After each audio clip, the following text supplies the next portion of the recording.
नमस्कार शेतकरी बंधू आणि भगिनींनो, मी सचिन मेंढे आपल्या कृषी वार्ता या यूट्यूब चॅनलमध्ये आपल्या सगळ्यांचं सहर्ष स्वागत करतो। मित्रांनो, आपण बरेचसे व्हिडिओ बघितले, परंतु आज मी तुमच्यासाठी एक वेगळ्या पिकाबद्दल माहिती घेऊन आले। त्या पिकाचं नाव आहे की आपण बघू शकता की वालवड। ही वालवड कसं महत्त्वाचं पीक वेलवर्गीय पिकांमध्ये येतं, परंतु याचे जे आदब आहे ते आदब कमी आणि चांगला पैसा कमवून देणार हे पीक आहे। आपण या वालवड या पिकाविषयी माहिती घेणार आहे, त्यासाठी हा व्हिडिओ आपण शेवटपर्यंत बघत राहा मित्रांनो। तर मित्रांनो, चला बघूया आपण या वाल या पिकासाठी जमिनीची निवड आणि पूर्व मशागत कशा पद्धतीने केली पाहिजे। तर शेतकरी बंधूंनो, घेवड्याचं पीक मध्यम ते भारी आणि पाण्याचा चांगला निचरा होणाऱ्या जमिनीत चांगलं वाढतं। त्याचबरोबर आम्लधर्मीय किंवा चोपण आणि खारवट किंवा क्षारयुक्त जमिनीत हे पीक घेऊ नये। सुरुवातीला जमिनीची खोल नांगरट करून ढेकळे फोडून जमीन सपाट करावी। त्यानंतर जमिनीत हेक्टरी 20 ते 25 टन चांगलं कुजलेलं शेणखत पसरून मिसळावं आणि त्यानंतर कोळवाच्या साहाय्याने 2 ते 3 उभ्या आणि आडव्या पाळ्या देऊन जमीन चांगली भुसभुशीत करून सपाट करावी। तर हे झालं पूर्व मशागत आणि जमिनीची निवड। त्यानंतर या पिकासाठी लागणारे जे हवामान आहे ते हवामान कशा पद्धतीने पाहिजे, तर त्यासाठी हवामान आणि कुठल्या हंगामात हे पीक घेतलं जातं। तर शेतकरी बंधूंनो, घेवडा हे पीक प्रामुख्याने थंड हवामानाच्या प्रदेशात घेतलं जातं। भारतातील जम्मू काश्मीर, हिमाचल प्रदेश आणि उत्तर प्रदेश या राज्यात हे पीक खरीप हंगामात मोठ्या प्रमाणामध्ये घेतलं जातं। तसेच आपल्या महाराष्ट्र राज्यातसुद्धा पुणे, सातारा, नाशिक, अहमदनगर, सोलापूर आणि अजूनही काही जिल्हे या भागामध्ये हे पीक खरीप हंगामात मोठ्या प्रमाणामध्ये घेतलं जातं। मराठवाड्यात हे पीक वाल हे पीक आहे, हे पीक रब्बी हंगामात अधिक उत्पादन देतं, म्हणून रब्बी हंगामामध्ये मराठवाड्यामध्ये हे पीक जास्त प्रमाणामध्ये केलं जातं। त्याचबरोबर कोकण भाग वगळता बऱ्याच ठिकाणी महाराष्ट्रात काही जाती खरीप हंगामासाठी घेतल्या जातात। म्हणजे खरीप हंगामात कोकणात भरपूर पाऊस पडतो, त्याच्यामुळे जास्त पाऊस या पिकाला मानवत नाही, म्हणून कोकण वगळता बाकी जे महाराष्ट्र आहे त्या महाराष्ट्रामध्ये खरीपात ज्या सिलेक्टेड जाती आहे त्या जातींचं लागवड केली जाते। म्हणून हंगामानुसार वाणांची किंवा जातीची योग्य निवड करणं हा अतिशय महत्त्वाचा मुद्दा आहे। या पिकाला 70 ते 80 सेंटीमीटरपर्यंत पाऊसमान, त्याचबरोबर 16 ते 24 डिग्री सेल्सिअसपर्यंत तापमान मानवतं। या पिकाला जास्त व सततचं असणारं धुकं, जास्तीचा पाऊस व जास्त काळ हवामानात असणारी आर्द्रता आहे, ही आर्द्रता हानिकारक ठरत असते। अशा पद्धतीनं योग्य हवामानानुसार योग्य हंगामानुसार आपण वाणांची निवड केली गेली पाहिजे। त्यानंतर मित्रांनो, बघूया लागवड कशा पद्धतीने करायची। तर जमिनीची पूर्व मशागत झाल्यानंतर जमीन सपाट करून घ्यावी। त्यानंतर सोयीप्रमाणे योग्य त्या अंतराचे सपाट वाफे तयार करून घ्यावे, किंवा काही भागामध्ये सरीवरंबा या पद्धतीनं लागवड केली जाते, तर सरीवरंबा पाडला तरी चालतो। हलक्या जमिनीत वालाची लागवड 45 बाय 30 सेंटीमीटर अंतरावर करावी।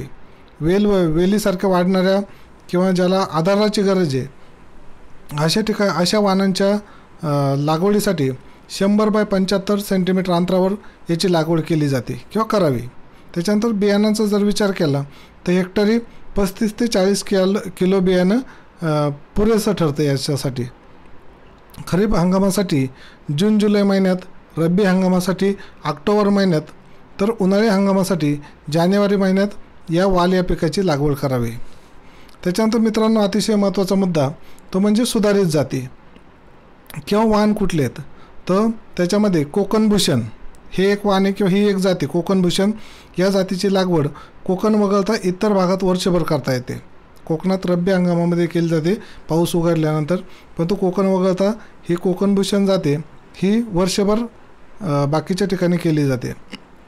त्याच्यानंतर दुसरे आहे पुना रेड। कोकण कृषी विद्यापीठाने परसबागेसाठी या वाणाची शिफारस केलेली आहे। पुना रेड ही जी वाण आहे किंवा ही जी जाते ही कोकण विद्यापीठाने प्रसारित केलेली आहे आणि परसबागेसाठी याची निर्मिती केलेली आहे। त्याच्यानंतर पुढची जात आहे पुसा अर्ली प्रॉलिपिक। तर हे वाणे हे वेलीसारखं असून रब्बी व उन्हाळी हंगामात येतं, पुसा अर्ली प्रॉलिपिक हे। त्याच्यानंतर पुढचं वाणे DL 453 ही जात दक्षिण भारतात अतिशय लोकप्रिय आहे। शिवाय याची लागवड जवळजवळ वर्षभर करता येते. DL 453 हे जे वाण आहे, हे वाण दक्षिण भारतामध्ये अतिशय लोकप्रिय आहे. बरेचसे शेतकरी बांधव त्या ठिकाणी याची लागवड करतात. त्याच्यानंतर पुढचं वाण आहे दसरा वाल.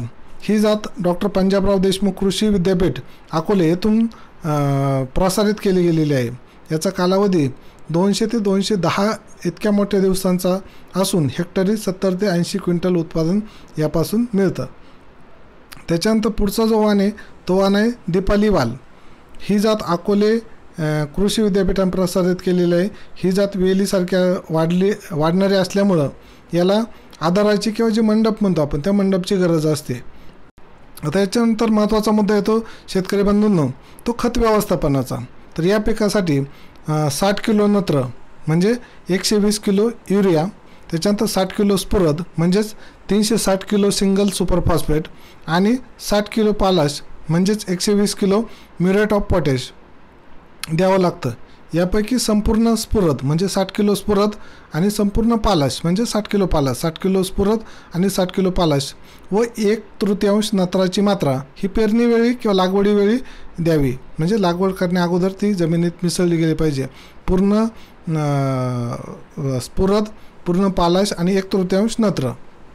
त्याच्यानंतर उरलेली जी नत्राची मात्रा आहे ती मात्रा लागवडीनंतर 1 महिन्यानी आणि लागवडीनंतर 2 महिन्यांनी असे उरलेली जी मात्रा आहे ती 2 वेळा समप्रमाणात किंवा सारख्या प्रमाणात विभागून दिली गेली पाहिजे.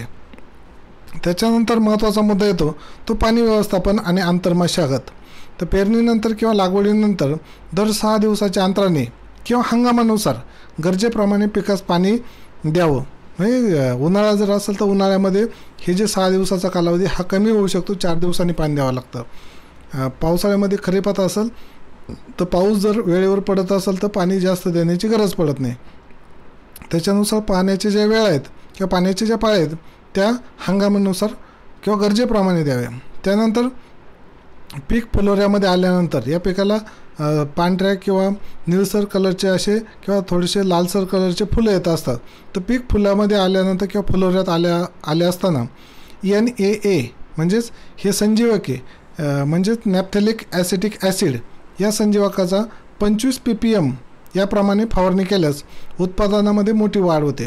म्हणजे हे जे संजीवक आहे किंवा आपण त्याला प्लांट ग्रोथ रेग्युलेटर म्हणतो PGR, याची जर 25 ppm प्रमाणे जर NAA या संजीवकाची जर फवारणी केली तर फुलं जास्त येतात आणि त्याचप्रमाणे त्या उत्पादनामध्ये मोठ्या प्रमाणामध्ये वाढ होते.